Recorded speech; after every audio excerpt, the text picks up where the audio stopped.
Pel grup popular té la paraula el senyor Santi Rodríguez. Gràcies, senyor president. Nosaltres hem de començar aquesta comissió constatant que tenim un problema afegit important.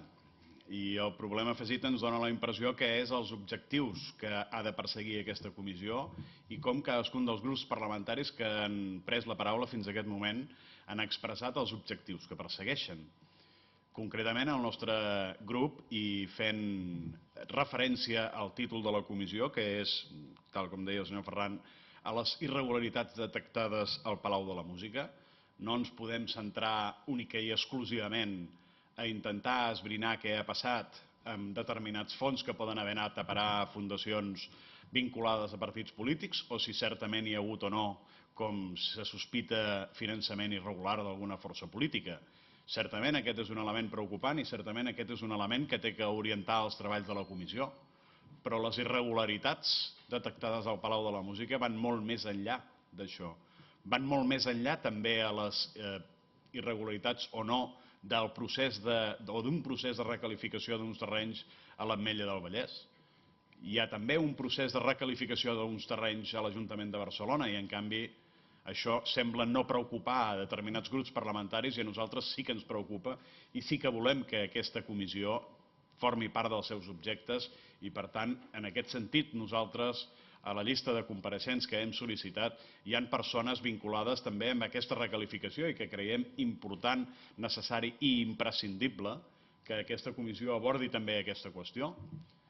O el per què durant tants anys no hi ha hagut un eficaç i eficient control públic dels diners que es donaven en subvenció al Palau de la Música. Aquesta és una qüestió que molts ciutadans avui en dia s'estan preguntant. Com és possible que durant tant de temps hagi passat el que ha passat al Palau de la Música sense que les institucions que tenien la seva obligació de vetllar pel seu control n'hagin prestat atenció? I en aquest sentit ens referim especialment a Ajuntament de Barcelona i Generalitat de Catalunya. I és en aquest sentit també que el nostre grup parlamentari ha demanat compareixences per tal de determinar si hi havia els mecanismes adequats de control d'aquest diner públic i si no n'hi havia, proposar mesures per evitar que això es repeteixi en el futur. Però ens dona la impressió que els grups parlamentaris que donen suport al govern només tenen un únic objectiu, que compartim, que és determinar si hi ha hagut finançament irregular per part d'algun partit polític, però ni és ni pot ser l'únic. Els ciutadans, quan miren aquesta comissió d'investigació, no busquen només les explicacions per les que una determinada fundació ha rebut uns diners o no, busquen també per què s'ha permès que durant tants anys hagin hagut les circumstàncies que hi ha hagut a l'entorn del Palau de la Música sense que ningú se n'enterés, o què ha passat amb la recalificació d'uns terrenys per part de l'Ajuntament de Barcelona amb la participació de la Generalitat. I aquests són els nostres objectius en aquesta comissió d'investigació. I aquesta és la voluntat per la qual nosaltres hem presentat una llista de compareixents amb la intenció de posar llum sobre totes aquestes qüestions, no només sobre una, que, repeteixo, compartim.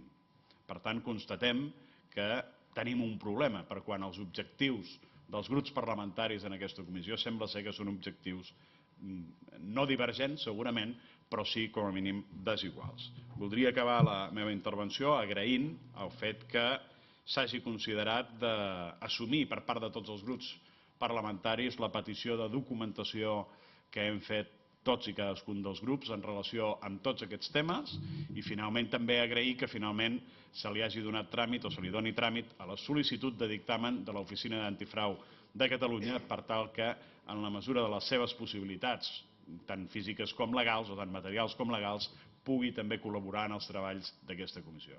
Gràcies, senyor president. Gràcies, senyor Rodríguez.